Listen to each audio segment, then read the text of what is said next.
Olá, boa noite! Está no ar o Redação TV desta sexta-feira, 10 de janeiro. E nós abrimos falando sobre o mercado de veículos que está aquecido. Impulsionada pelas enchentes, a comercialização de 0 quilômetros no Rio Grande do Sul em 2024 foi a maior dos últimos 17 anos e o dobro da projetada inicialmente pelos empresários para o período. Ao todo, o estado emplacou quase 197 mil unidades. Veículos 0 quilômetro como esse, de laço pronto à espera dos clientes, tiveram grande procura em 2024. A venda de carros novos no estado aumentou 18,73%. Ficou acima da média nacional, algo que não acontecia há 7 anos. É que mais de 200 mil carros foram alagados no estado e muita gente precisou trocar de veículo. Então nós tivemos uma quebra no mês de maio, mas tivemos uma recuperação muito rápida. Junho vendeu 18 mil carros em função das indenizações de seguro. Julho vendeu um pouquinho mais, ou seja, nós tivemos 3 meses seguidos de recorde de vendas, que foi junho, julho e agosto. SUVs e motos foram algumas das opções mais procuradas e as vendas se mantiveram altas até o fim do ano. O Sindicato dos Concessionários e Distribuidores de Veículos do Rio Grande do Sul avalia que fatores econômicos também favoreceram os negócios, entre eles a menor variação da taxa básica de juros. Nós tivemos desde o início do ano uma estabilidade de economia, com uma empregabilidade maior. Isso dá mais confiança, dá segurança para o consumidor financiar um automóvel. As vendas cresceram também no mercado de usados e seminovos, que tiveram alta de 6,1% no ano passado. Uma alternativa que representou um melhor custo-benefício, principalmente para quem precisava recompor o orçamento depois de ter sido atingido pelas enchentes. O seminovo, ele muitas vezes ele é a solução de uma reorganização do orçamento familiar. Por exemplo, o pessoal que perdeu os seus carros, recebeu o valor do seguro, mas tinha que investir na casa, tinha que resolver outros problemas causados pela enchente, acabou optando por um seminovo, que é um pouco mais barato, e pegou essa sobra aí para reorganizar o orçamento. Este modelo de carro 2019, por exemplo, tem 125 mil quilômetros rodados e sai por cerca de R$ 82 mil, bem mais em conta que o veículo novo na faixa dos 120 mil. Não à toa, o mercado de usados ainda é cerca de 8 vezes maior que o de carro zero.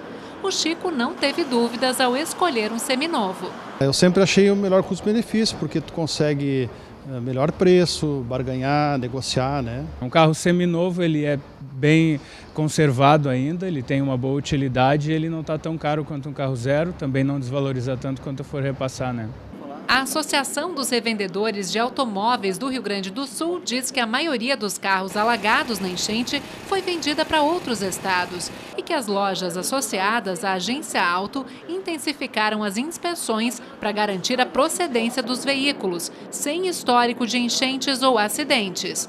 As lojas associadas à Agência Auto, elas têm um processo muito criterioso na hora de receber o veículo.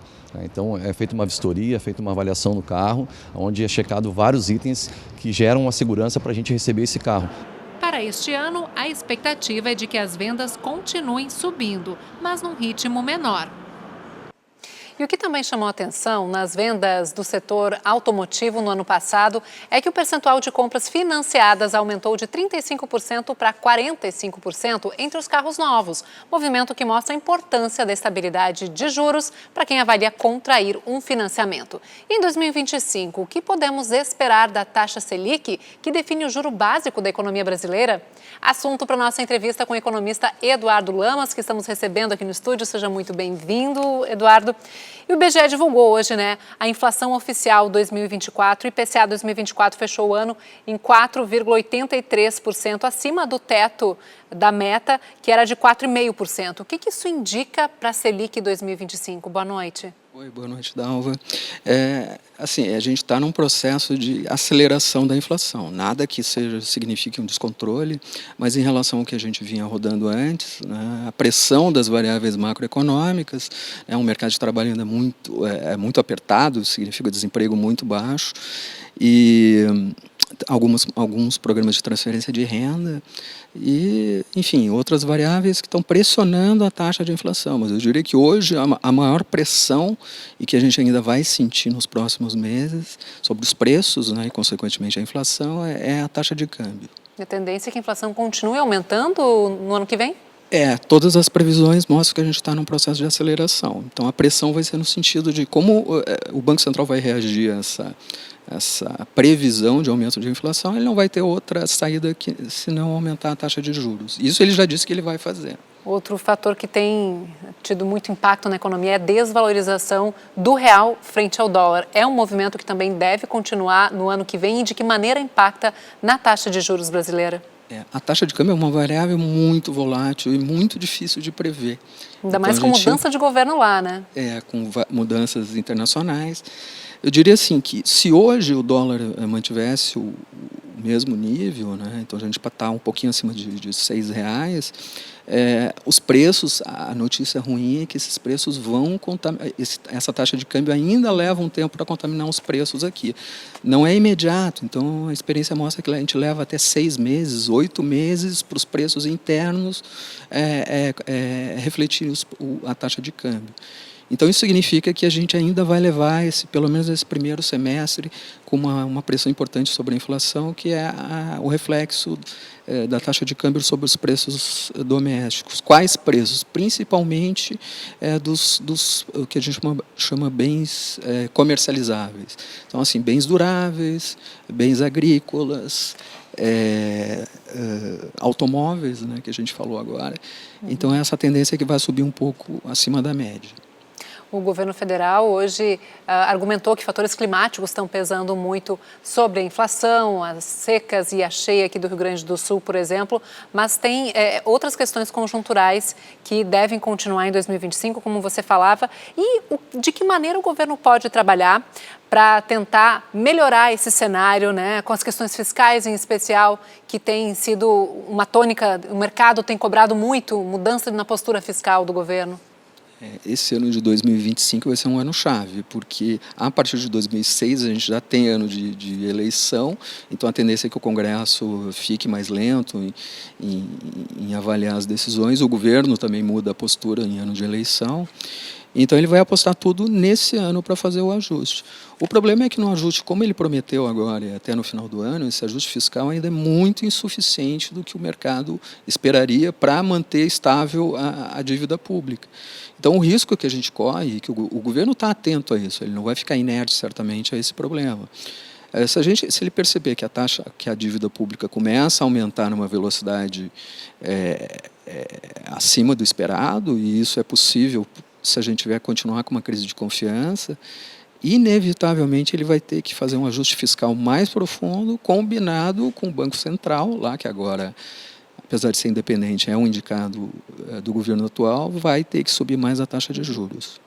Agora, para as pessoas, assim, no dia a dia, para as pessoas de casa, todo mundo entender melhor de que maneira isso vai se refletir no cotidiano. A Caixa, por exemplo, já anunciou que os juros vão ficar mais caros em 2025. A Caixa já se antecipou e isso deve acontecer com os bancos privados, a mesma coisa. A gente está tendo menos oferta, menos recursos disponíveis para financiamento. Não é uma questão de demanda, as pessoas continuam demandando os financiamentos. Só que como a taxa de juros a de curto prazo ficou mais alta, a de longo prazo também tende a ficar mais alta, que é a que baliza os financiamentos imobiliários. Então, na medida em que os bancos forem subindo as taxas, aparentemente, sobe de 9 para 11, aparentemente a gente não veria assim, uma alta considerável, só que isso se reflete numa prestação muito mais alta. Então, as pessoas vão ver que vão financiar um imóvel com o mesmo valor, só que a prestação vai ficar bem mais alta. E, junto com isso, os bancos ficam mais exigentes. Então, vai ter que financiar, em vez de 80% do imóvel, começa a financiar só 70%. Então, a taxa de poupança nas entradas tem que ser maiores. Então, isso impacta. E o outro mercado que vai impactar é o mercado de automóveis, que é um mercado que depende muito de financiamento, né? O dado foi aí. E veículos importados que ficam mais caros em função do dólar.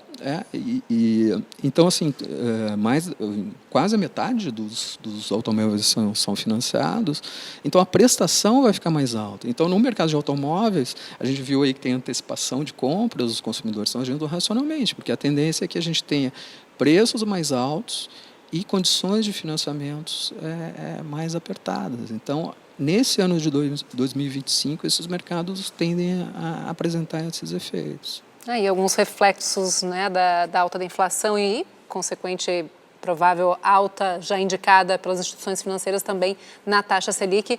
Eduardo Lamas, economista, muito obrigada por nos ajudar a entender um pouquinho melhor esse cenário econômico e até a próxima. Boa noite. Até mais, foi um grande prazer.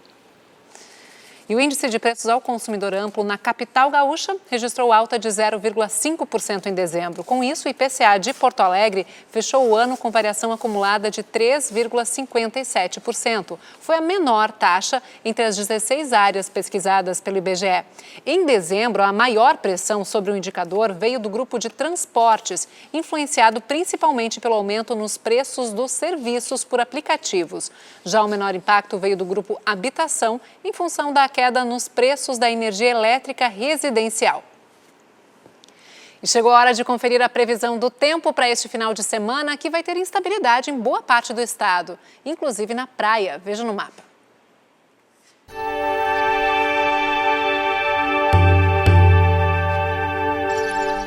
Neste sábado, ventos marítimos aliados a uma área de baixa pressão que está sobre o Paraguai continuam favorecendo a formação de instabilidades que podem provocar chuva e descargas elétricas no norte e nordeste do Rio Grande do Sul.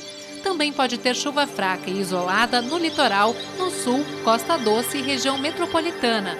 Já na campanha oeste, nas Missões e no centro, tempo firme. E o mesmo vale para domingo. Porto Alegre começa o final de semana com temperaturas variando dos 20 aos 29 graus. Mesma mínima de Rio Grande, onde a máxima pode chegar aos 24. E em Bagé, a temperatura oscila dos 16 aos 28 graus. E mesmo com a possibilidade de chuva, cerca de 160 mil veículos devem trafegar pela Freeway em direção ao litoral gaúcho neste final de semana. Conforme a concessionária responsável pela rodovia, 60 mil veículos devem se dirigir às praias do litoral norte nesta sexta-feira e outros 46 mil amanhã. Já o movimento de retorno do litoral deve ser maior no domingo, quando são esperados 65 mil veículos. Cerca de 55 mil condutores devem retornar à capital na segunda. A recomendação para quem ainda não saiu é deixar para pegar a estrada após o meio-dia de sábado. Para a volta, os melhores horários são antes do meio-dia de domingo e depois do meio-dia de segunda. E atenção, não há previsão de liberação do acostamento neste final de semana, mesmo durante os períodos de fluxo mais intenso. Agora a cultura, vamos ver os destaques do Porto Verão Alegre para este fim de semana, olha só. O fim de semana começa com um espetáculo infantil As Aventuras de João, a Princesa e o Tapete Voador. De maneira lúdica, personagens e público vão descobrindo que ser diferente é muito legal. É sábado e domingo na Sala Carlos Carvalho, da Casa de Cultura Mário Quintana, às 5 da tarde.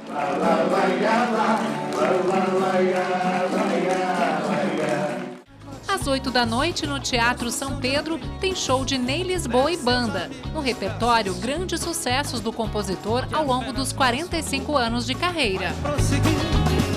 Até depois do fim do mundo. Já a comédia dramática Comer, Matar e Morrer traz ao palco o estilo nonsense e uma crítica feroz do mundo com muito humor e perplexidade. A direção é de Patsy Secato. É neste fim de semana, às 8 da noite, no Teatro Bruno Kiefer, da Casa de Cultura Mário Quintana. No domingo, a peça vai ter audiodescrição. Tem um cercado só para cachorros, que se chama Carandiru. E tem stand-up comedy em dose dupla no fim de semana do Porto Verão Alegre. Nelly Coelho e Rodrigo Cão apresentam no sábado Preta no Branco, o show. E no domingo tem mais Nelly Coelho com Depois Dessa, Iemanjá Me Afunda. Ambos no Teatro do Sesc às 7 da noite. Tá com o quê? E hoje nos despedimos ao som de Ney Lisboa. Na sequência tem as notícias nacionais do Repórter Brasil. Voltamos na segunda, às 6:55 da noite. Muito obrigada pela companhia, ótimo fim de semana e até lá. Tchau, tchau. Sabe-se que o dia vai chegar, sente-se que está tremendo no chão. Pode ser que o sol vá se apagar, ou se falar de uma explosão de ratos pelas ruas, multidões em fuga, todos os sinais do Armagedon. E apenas nosso amor resiste.